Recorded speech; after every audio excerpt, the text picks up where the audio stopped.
ya galotong male nas male South Sudanese diara kon la yena gurgwa ma man maga ran yang male man medira long che nyor kamal division 20 biba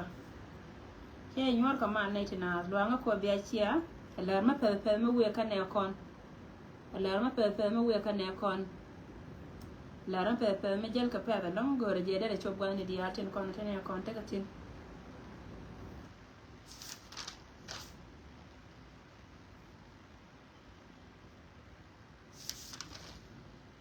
ya gwa long te yende ner ne dial kon chiang anen gwa me anyama ne mer yang do pal la lar yeni chiang rama pai ben ka pai pe pai jagor anyama ne mer yang do pal la ko division 20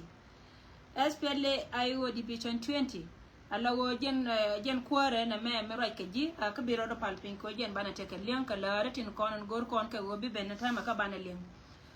jawna na balar kon tian ke barar gwa me chi jogo ene point ne to kon chal ke enemy ka let ko ken gor ka je de ne kon de ka nyoka ma ba ka ta ga ken re do aran ka panga jo ma cha lar ye chen dan cha lar ye tiang ka kan tiang ke lu ko rai social media ante ma chi wo jen point ne ba ja tiang ke lu la ken la tiam ka je kwallu nyirara ta ma katin dia la kon ci to re do aran no jen chi kor che loitin ka panga ka ga kon kan de kon ko la chole ji ku me spele ji tin gorga je kan no kan panken ba dor nuore ba chol pinya kan cirka me sha lar ye pan no kan cikana lara go wo min cika lat re lo ka akani sha kuidi na lat ka akani sha lon kan lane so ka kui ka mi cika wono cikana nyoka ma kwan ke kada kana la wo ci ko ce nyen ka awalang re do aran ka charin char dor mi chal ke re do aran ka panga today chen nyen ka bargetri ala wo kan cikana wo nyoka ma paw kana ka joggen cika ben ka rew cika ben kan nyam nas ka jana walang ka jen charin char ngai kon diale ala wo ci ko ce rum tin kana ko ne chal ka ji ayu jana wo nyoka pas ka jong nas ka mat ala wo kan panken ci go ben ka jog dan ka mat mi ci ga ben ka jong nas ka mat ba mo de stil ci ne kon chalan mo go ani jena long chala da ken chalan mo go long chala da ken ala wo kan panken chara di pen ka chane tin kon ci ben ko ken de ga de ka bana ta gwan dia la kon ta ka tire yere ikan de ga ba nyoka mana ka kai cha ka pojja wa ken mo no go ngan lara bergetri lara jeta lo e long kala na chala da ken jo yendi al ayo biba bomne tet kamilar kene gwa wo kene gor ka je ba na do ba ka chot tela ma lon ka mi chot ke win mo na me tela ma cha ko me lon ka mi chot ke so chi na itin ko ne chal ke ne kon chalan ma gwa chala da kene long chicken kor ma gwa cha tera ken kan tam rai to da ne modela wo tension e wa sha long rai do aran tension e wa ya long ka ne kon la wo kan pas kana da kan du me dang rew chi ga ben ka jong na me nan cha kuyi na de na wo ta yere kan tin jen cha to le ne kon chine kon lan magwala da kan cha ga nyoka ma joy ka jotin bat kan me ka be ka jong na de kai charan kai charan kwa la cholon be ka ngada ka mi chalo wol bang do be ka mat ka joggen ka wol bang a jen gwa na chine kon hu jen kula yetin ta me la wo ku wiele ben tet ka me chala ri yepa a wo kana ta na ta ka kare do ran guni mi te ka gwa ti cha moy ka na da ken te ka gwa ti cha moy ka na da ken ko gor ko ngai ka je kan wo target kume ngai kana gwa wo jen point da kan ne ben pe ngai kane gwa wote ka gorona so wa kuika me chigo ne te kon te kul tenena te maken kula du ko kan du kula ben re kuye me la ken chine kon burgetri biba chilo de te da lon kala de shala da ken cha kur mi din me gwa cha te da ken kur mi chite tin ka ta ana ka jen cha to pinya kan la wo cha gad kon cha ka lon ka gang cha gad kon cha ka lon ka gang ken and wo bana ne chi bena kan ka charan chara la wo ka taran char sorry men be ka taran chara man du na wa bena ka mat ka jognas ala wo ku gele ben ka do ba wala nga me ku gele ben ka do ba me ka jongna cha ka nyoka mama ta ka kuyi kan ta me la wo gwe kan rodi ne ku lera me ko wo ka kon ide kon chal ka division 20 gwa ndi ala kon ta kon tin nganti an ta barar ke misi ka misi me no ngajara a jene me lakin ngan kana go go ba tien ka le kon ta me jen an go chana roi ka social media jen do na ko kan yen kela wala ka je go ga go jen bana rir kon bana kala no ne bana mi tod la nang na ka wit pele dan nan ta ka kon ti joti am wote ka mi gor ko na ka pala long te ka ma gor ko na ka pala long ka ti am te wote karam ken ma chi respond ka ye ka mo de still gor ne dang badak yen division 20 na me to continueria ka jana lat me to continueria ka jana lat kan na me ajen ke na bi ne kon kula ja ko jen poinde mi te ka ma lat ka enemy ba kula poja wo ken gor ja ka pala long gon ja la kon ngai je pujin wo kon tana de ngai je wote kane te ba yana te matina nga kasi je ne ke dum bilitin ko na chana pe dien chana ga pal ko gor ko wodi ko gor ko jen bana lo are kamle kon lakin ke lamba tim ye go mi cha ji la re ka jiran la ngai je go wala wi gor chen na chiri ma ki tu kon bana gor chen chana de me chana je tu wi gwar gwal ngen jawra tin gor nay dang ba de te de rana te ka kel me te ka ziro ndaro kel me te ka ziro ndaro kel me te ka ziro ndaro nay dang ba de rana te ka kel me te ka ziro ndaro ka ngan poina ngan mere nyando de tanke na to de ga balat ngan poina ngan mere nyando de tanke to de ga balat gore ya ka pes yene dialo kon tin tiling yana bane dialo ko mama mo diar chinen muno go jen kon dialo na je mi cheka na me lana je ka pes te ka mu gor ka kana ma jena ne bene kon kula ja ko bi go bo mai kon dialo go wore dwaran ka pan ga ki piu chika wantin ko gwato kon kula te ka tin kula te ka piu jen gwante ne kon te ka tin a jen gwante ne kon te ka tin no sele tele ngada ka me chala tele segren me chala sele segren me chala bat baye ba chol ko social media ko ngon ngai me lada tele segren me chala dear brother tele segren me chala ye ne tum ko te ka me sine chawa je pan tilar ka je dum te ka ngada ka dum me chala da segren pan ka social media che che nga respond ko go ku yene la goro wajen de rai ka do bana no goro na biya lenga je ngan che ba rai ka je ba rai ka do bana na la lat ka no ngane nyen kume so ngan gore je jaw mi she ka wona wala me je let ka pes korna ne cha tere wala ne kon kor mo go ka jatin muno won tamara do aram ci jika charo den ja chong ne tun kolen chal ka ji kuma cikan gudin nya ko ga pan ga ka wan ka je ne ko no wajen ba ga ba ka ga ki liya mi che ka liya ga da ne ci kon ben chenge jen poinde che bu lun jaw liya mi che ka liya ga da ne ci kon ben tar me ci na ci ku tu ja wan ka na ne kon ka bana wujan nya ko mo ko na tin ko wajen poinde bana ga bana ka to jaw ka dukin ko no gor ka ken so jaw me jena na lara kon wore do aram che te ko kor na cha ter cha gwa ka kon ti la de tes ka iwo biba kilo de tel ka ne tin konon gor ko wori South Sudan kanen woken ba ne tin konon chal ka civilian dia che cha dino ba Sudan ba ka fire ka men jira ta gasin akon mala ta kala ka ganga dum ne go bom dien ci bom dan ko ne tin konon la cha tin kunne ko le liu ko kuidan today ba ne tet kon yeng mat ko ku ko wodi ko wo ba ne chong do ne kon bana chong jone na kon mete ka magor kon so rai me jana no gora ba no rar ka pes ka gwa me dum ti de long ka min dit na long e message ja la ye tiang no wo ye ne tin kon la ling ne te kon la ling ne te kon la ling ka loj michal ka loj ma da ka ngai ka je ka no go na me riang me cha kon latin please chu je bu je go me chi me pan me chela ma wala me ngode gora ni enji tel ra dien gora ni enji lo na rodan ko jen bana na me bana ngala ka pes ko go jen ba kula chub go de lana jaga pes ko jen ba ko chubba de jen jawana ande gorde lar ko na ma wi gwar ka jena be ka ngara ran wo kore tiang lar yo wo jen ikan panken en mi te du ko jen gorde je bene kon ba ka attack no kare o barchine kon yo jaw chine kon cha yo jaw ka ne kon bumke ana kon mala chunke ka ji shunga kon mala chunke ji shunga ne dia lo kon tin gu yene ka pan ga ke ne ka yo gon dia lo kon tin tin tie gwa na na chi kor che nyentin rei do aran dor mi chal ka ita rei do aran dor mi chal ka walang ala go kor na ne ci ben ka ya ata ga cha no nga ne tin kono gor ka ja ba ga nuari ba ka na ken ci loy da ko da kel ka ye tene kel ka ye ka cha lan ma go cha ala da ken so titi ga kana kono ba no nga ci ga long tel wa mbar ba utin dum no go ko ne tin kono te let ka war ka ne changdar please ko ngayin bok lakin te kan di cha nga chola ken ka ne to gor je we je no gor ye na malumat misi a gor malumat ku chen ta yeti ni ye pande yen ka respond ante ye beloy mo wa kan si abe kan ka do bana no gwaye go yende ko rai ka je yene tin ko na kirana ti ko gore je de do kon jor ka manga ye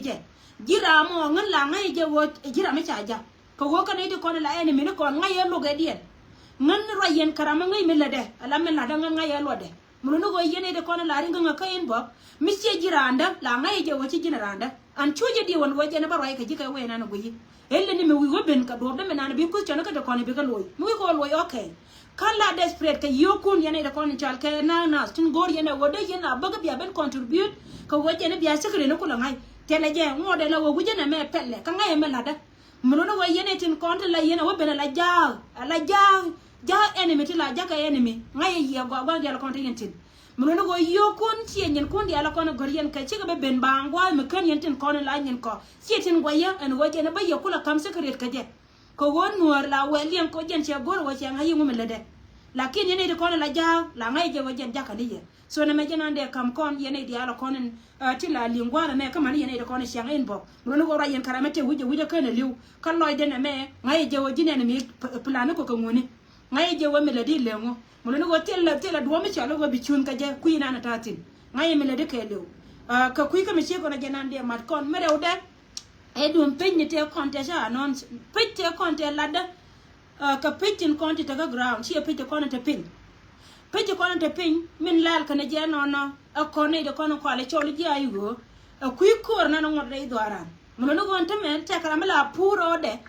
gwa na ne chi korte rom pe ko chi dai mai ne chi go wie en go na cha ga jo kui den dong cha jo no kon chi cha na jo ne enemy che le la gore la chuari nga ko kon ne de kontinent ba kon ban kai ka ban ro pur ka je awana la no nga kai ni chi muk te blare ke liu che nyur ko wajen chi na ra nya ko rai ka tik ba la na ka ba ngam en gwa me te ko kor akwete me ro la jori state a bere lo ko greta lo nuen a bokko greta pan ga kwani dialo kon te ka macha kelin tame telle ra me bi report without information be je ko muk te blare chi na bi report ba je no ko te ka pitin kon ne yen ga de cha select kan pete kon la kel kan ne kon ka te ka ground mo no go chao gong na ne to kon right ka media chi kan ne kon ko kien chi meta ga dani sieng no a chi meta dung din media chi meta mama mo dial chi meta ra mi chi ga gatwang kan ne dia lo kon ko report cha gong na ke bat pin wini mi gor ka je wo jen point ba page ba ka set ka ba report ba non ka to kel china be ben ba la wo bi je da ma gor ka social media ba wo chi ne me to gwa men no ji ai wo chi ji mo men dan cha lara ken wo jen point de china bro tap ko jen cha kai gor roi ni te mete ka roi la wai ti ngai ni te ko ne che ba do ne te ka kai ni la bare kon ka ro chi ko ne de ko ne tin te ka media la ka kai to kini ne te kon ta ground mo no wo jen point ke ne dia ro cha ku wai lakin cha pe cha ka ku kwan kan pe to je ne te ka pe je dan la ri ye ka ro je re de ani pe cha la ba ken ba ne te kon te pe ne wo ba la ba te re de mu ya nga wonen tin la nga dan mit ka pe mo nga yena gwa wo je ne jen pe dara la ka kon pe mo no wo chi ka report ka ta china bi report ka ta ko ka kui kai ne kana kui ka wo jen point de antama te ka report la nan ke ala ya ne me te ka pe youth te ka pe youth ka kui dan ti la nan ti to to so rai me jana na lare ye a jana lare ye ka yene ko ndongo yene wo don te ka tam pe ni ti cha pe roi no te la pe ti cha pe roi kon supporters di anta ka social media ma ka kon ke ma ka kon ga par mi chemte ka piti cha selection wo jene bina bu ka rai de chi bi mu ta ga jira te ka lo wo jene le pe ko kien so jo yendial yene dial kon la ling ti gor yene wo jen bana wo ka do bana na ka kon gor na do bana na be ka ne kon pare wo ti la report me de kamra kan lam kan kon barar te la report ba kamra kan lam kan kon barar ko ngan cha nga ja ko ngan po ne bala jaw ne dial kon tin ka warga ajala yana ne tamala yuna tongnas ne dial kon la ko complain ni chiang nya do ra ne ka to mene ra ne to mene chiwo de da ngan lakin ngan cha nga jo wo ba ra me ba kana ku cha ko wo bi cha konten kon tin den ka warga ken bi ko te ga liang mo no go jo ma la ka je ka gur mukta badan anon ne ma ba kam ya wala ka biya te ga liang tin go wo chara jala ya nan I don't take a pity cha no kon dial to kel kon ni dial kon le kon la kon wa ni dial kon le kon tin nge ko kon par lakin cha gor wa bunga ko la jahal ka to kel mi cha lo wa jen poinde ba ngwa ba ka gwe ba ngwa gwe pin amana nyan ba ngwa gwe pin amana nyan ajaro ene ba kam kon wala ka kui pin ni mo no wa ene pet mi sia nganen tin tawor report de pe dan gor de je wo ba ya sho gwa won pe ma pe kere pin de kon cha select ka pe de kon te pin che ka counties dang jok de kon te pin re do ran ka lo nwer community ata kon ka kobo to kon ka yai ka to kon ka nyirol anta ma chi yai media nan jen point de mi cha ngai bat kuma gor de chi jen kon no gur ne yena an go jen nga leb jama leb ka je wini chere mi e dum business chi e dum kume ko gor ni kon la nyin kume tin kon la nyin business cho ar pur ka kai ni chi je mo teri chi kon materia ka chen ne kon mo ko wo jen ba la re chi na pa te ka kai no ne tin kon la ka la de ken mo da ka me bana ka gor ka ko gwade bana report mo wane wangai wo yai media cha confirm and wo jen point de pe dan mo go mo da bi meri nyando ba rede ba rede kan ngai na ngai je yai media kel ko kon pe dan kel bat kono gore de konne de konne chal ke muktablari ba ya campaign ba chia ba ya lo me la tode ko wo jen ba confirm ba la ye min te ko be cha confirm already chi do ne nyirol county ci do ne ñiral counter loka anta ba ngore still bare do ran ka ayot tana gora ka jinana anta deputy spokesperson tetin so rai mi ci ko wono la ra yendi alar wo mi ci barara ni ci ma baba tiar ngan chi ta ran ka social media titi ka no kono ba no kon pla wala no gujan re do aran ko kuri cha tere ne ko re do aran ko greta pan ga today kine da kono chal ka ji jang chi ku me jani chene kon cha ka ta an cha kurma gwa ma ganga ka te lui kon ne da kono chal ka ji moment cha tere ken kilo na tes long kala na cha la da ne kon burger 3 chala no gwa chela da long chela da long antama contribution 20 wala dia la konda kontin ko kon e di ko mi di ter kon contribution 20 ko goy kon ta jide dan bilen mano kona pala kan mano kona division 20 ka pala ne rola afrika mane rola me ka to e buba yan ma mane division 20 dial wi apin ja chiro nyona ka panda lo gora ba kwai te to te kon kana te cha wada bo ni bore gora je wajena ba ko nyokana lo ya pala we cha lo ko nya jo ko nya lo wajen ponde anama kwarit mate ka panda go akwarit oro do kwiri la wale ale la wi ni manjani ale wi ni manjani tele wi dun ma bala nyoko gor ka chine le gonte ma bedere nyo dabra ipini so loine gujantin yen division 20 mama ne dia le dere biarar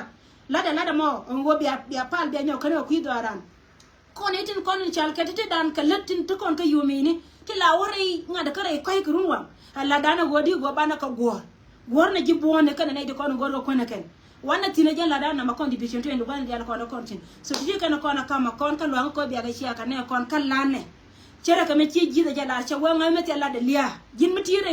doru go ko le dije ka chika ne dial talat ka dora ken chika ne dial talat ka dora ken kane tin yin ti talat ka dor ba ne de chamba je dit wan ke gira mo gwana na titin muti ka jalo ay ka gatin ko na tare yeri ngade go mi te ka mi ci to ko kuidu ko bi cham gwana je no go bi nuwan gwana je no go bi nuwan gwana je no go bi chonwa du bi ka pere ka holle de doruka lende doruka mate enu ka tera da dien ko jen bi dor bi le ka gwana je na long lana ne kona ka gorna ka wana korien komita wana mario kan bwaran ke lu ya ken ka kan ida kona way ka bwaran ka ne to ka kan ida kona bana te ka je ko ba kon chole nuar mun no go mi chemte ka mi cha te ken chemcha te pan ka cha te pan ma je chungwa mi jinde nuar gwa ti na chungwa la ne ka ngai ne gwa ko ne ti ba chu ne nyir abijien kora chuje chore je kora lana kele manu wachi ne meche to mo we to ko ndi albane breathe ci gwa ci ko jen batwa jena me la je ye wajen to ka dor kana to ka dor kana to de perke ne me jen to de jena ne che be yelong ngwana ndi ala kon to kon ci gwa ci ko bane breathe ko go bi breathe le de jin lana je kon ndi al ke jayne roda division 20 biba mi jin ci la re biba gwa titina kay ne ka la re biba gwa titina ko mi jin wut la re biba gwa titina ko go biba e party mo ko ne di al ko prika South Sudan party mo ko kon dial ko kon moment dan mo ko kon prika South Sudan e dun South Sudan dial mi ci li hada be pentu do na today tuje look no liya wana na titi liwni ko wajiran mi ci liw ci li hadu ci la pena pin ba mo ko do wonyo ko mi je ji ko be je abe je wo kam chuong liam na chuong ko ai loy ko kon ne ko kon ku chunga nga be je go kon e dia ci ba to do ci ne kon tu so ray ma jana la ra kon go ndiala kon ta kon tin ko mara te kel ka ye banarar ko gor na je gore yedang badak tiamare yedang badak tanken baka balat yed badak timu yang ngolong kama biya loga adiele kana mandiele yed badak te yed kelte ke zero ndara yed kelte zero yed badak tiama gore ka ka peda long ko gore ka ne kona totin kona chat titi ta ka attack today yed badak gore ka watitino yed badak gore ka so titika kana kona balar kon ko mala ko te kel ka yakay yandi al ganga ka loyna gujana re mon ka panga loyna gujana re mon ka panga ako mana te kel ko kwer ngoni wi dane di de la bare ba kon tin kon wari mo nana go tan kel ka ke yi kon ta kel ka pali ka yi kon ta kel ka ko jen ba